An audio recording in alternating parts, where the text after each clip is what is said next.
What is up, guys? Well, I am still here in Austin, Texas, attending Fantastic Fest. Last night we got our third of 5 secret screenings, and surprise, surprise, it was Heretic. So this is one of our most popular guesses, and I'm going to reveal it now. Don't look at the screen, just look at me. We have Heretic. And this was a film that was certainly on my radar. I was interested in it. I thought that the trailer was great. It was a neat concept, but certainly wasn't at the top of my list for surprise screenings. I was thinking like maybe The Wolfman or Nosferatu, something in that monster universe. And so oddly enough, I was just ever so slightly a little bummed whenever it was revealed to be Heretic. But the second the credits rolled in this movie, I was like, I am so glad that that is what we saw, because not only is this easily the best film that I have seen at this festival so far, it is instantly in my top 5, maybe even my top 3 films of 2024 thus far. Basic premise of this film is that you have these 2 Mormon missionaries that go to this man's house who has requested more information on their religion. He lets them inside, starts to disarm them with conversation, and then very slowly they realize that they are locked in this house and he is going to play this game of wills with them, where essentially he's just challenging them on their religion. He's challenging them on the origins of religion, of theology, and puts all of these questions in their head to try to get them to second guess their faith. And basically every move that they make to progress through this mind game that he has is based off of whether they continue to believe or they are starting to disbelieve. And I will say, if you haven't seen the trailer yet, this is one of those trailers that does a fantastic job at not showing the entire film. Most of what it shows is in the first act of the film, and you just get little shots of things for the rest of the movie. So if this is the first time you're hearing about Heretic and you want to go watch the trailer, this is one of those times where it is safe to do so. Starting off with the positives, the thing that I adore most about this movie is that it is quite literally one of the best religious horror scripts that I have ever seen.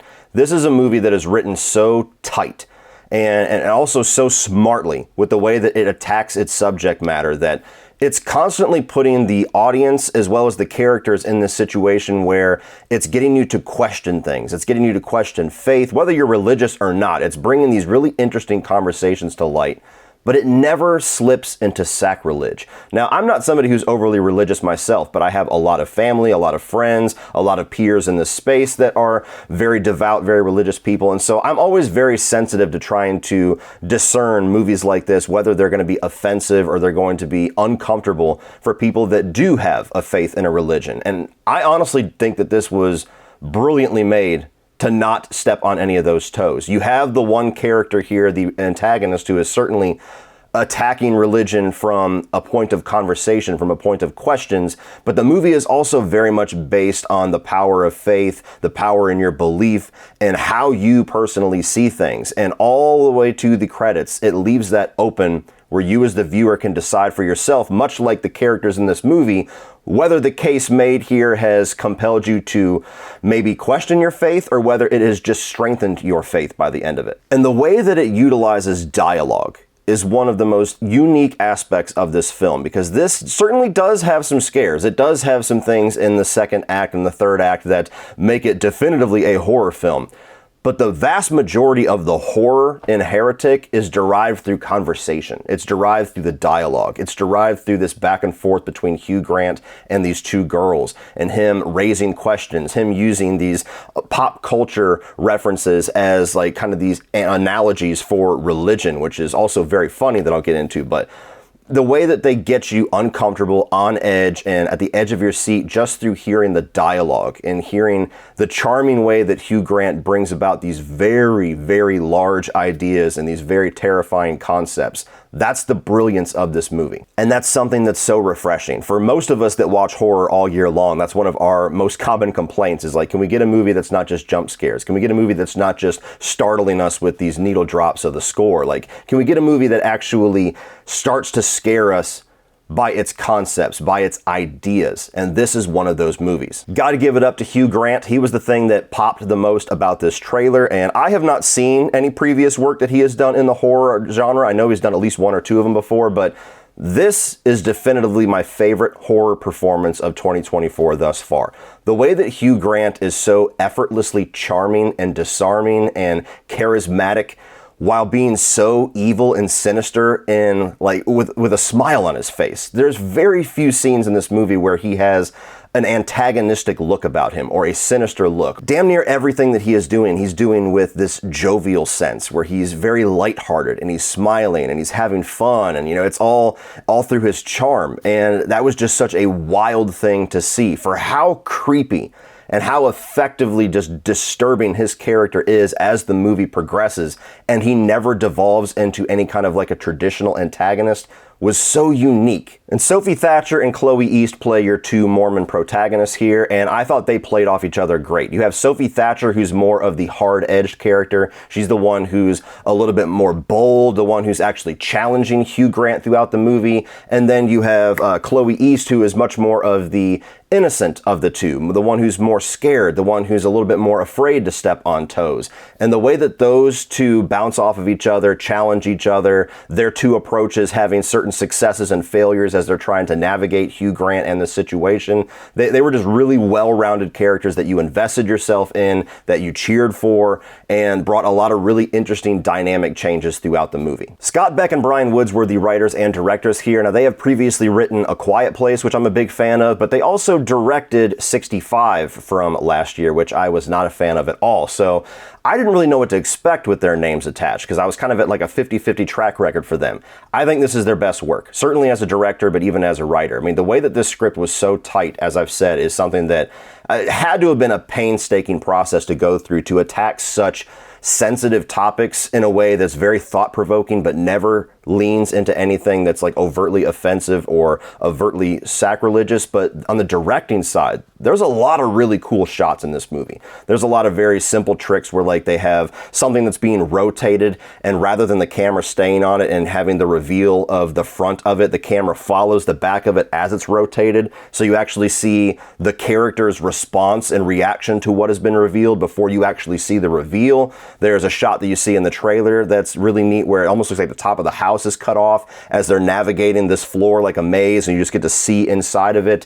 Really cool stylistic stuff here that it doesn't overtake the movie. It's still very simplistic in nature, but you get these little pops of style here and there that was just really cool to see. And certainly one of the biggest surprises, which I've already alluded to earlier, is this movie's sense of humor, which I did not expect. And even as the movie was starting, I was continuously catching me by surprise how genuinely funny it is, despite how dark and how sinister everything going on is. You have Hugh Grant here that through his jovial performance is doing all these pop culture references, and they're having conversations about their favorite fast food or, Parker Brothers board games. And even though you're in this ridiculously tense scene where tensions are at its highest, you get disarmed through these conversations and these little jokes and references to things outside of religion that loosen you up so the movie can continue to wind that tension even tighter. So it's such a solid sense of humor here. And the final thing that I'll say without getting too specific is that for a movie that is so dark and is so heavy with its themes and with the things it's exploring,